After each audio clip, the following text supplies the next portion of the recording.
Hi, this is John Sowash, and I'd like to welcome you to Classroom Kickstart. My goal for this course is to help you stop shuffling papers and start connecting with your students. I think Google Classroom is one of the best tools to help you focus on what matters in your classroom, and that is your students. During the next 5 weeks together, we're going to explore incredibly simple strategies that will help you improve your daily instruction and classroom organization. Now, you are either in one of two groups of people. Either you have already signed up for the course and are ready to get started. Welcome, excited to spend some time with you. Or you are someone who is interested, considering my course, and hopefully I'll be able to lay out a good case for why you should sign up and join me for the 5-week exploration here.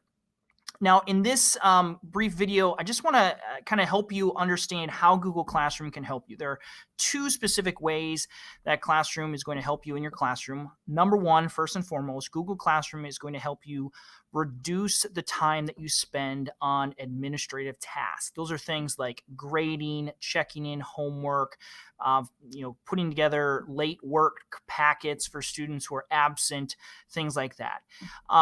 Teachers spend far too much time and energy just moving papers around, checking things in, record keeping, stuff like that. And Google Classroom is going to help minimize the time that you spend on those things.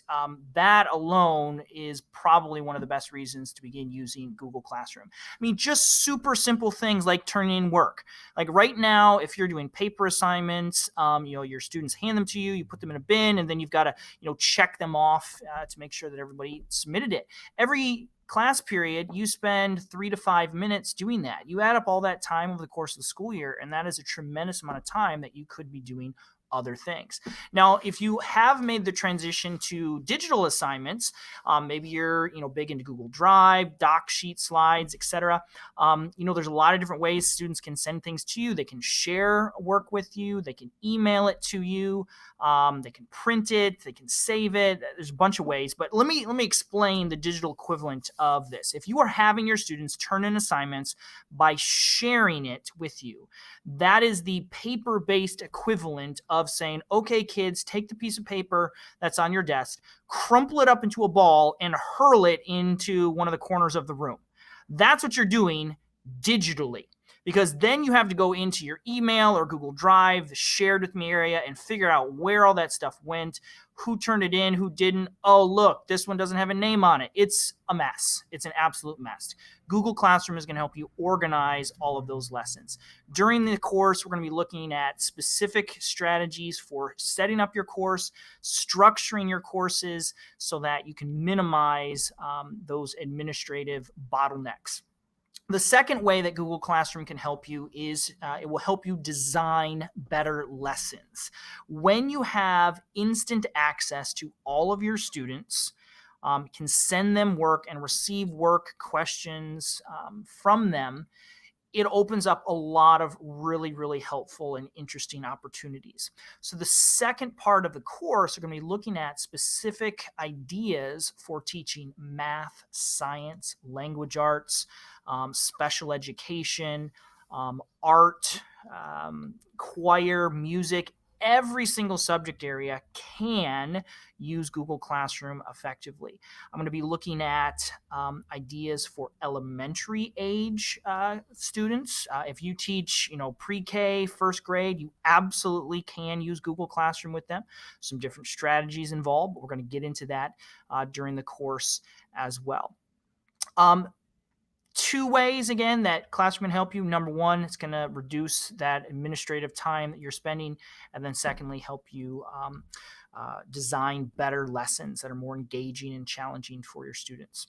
Now, I also want to just mention that I'm recording this in July of 2018, and Google is rolling out a massive update to Google Classroom. Huge update, probably the biggest one since it was launched. I actually have early access to all of those new features. The course that you will take with me will be using that new Google Classroom. And so you're going to get the first glimpse at those new features and how they're going to help you in your course. Those features will be available in August to everyone. And so you're going to get a jump start on that if you do decide to join me for the course. The format for the course is pretty simple. It's just like this. You're going to receive an assignment once per week. And in that assignment, it's going to be broken down into anywhere from 5 to 8 mini sections. Not all the sections will be applicable to you. Sometimes I'll have a special lesson for elementary students or for math teachers. And so you'll watch the videos for each segment that is designed for you.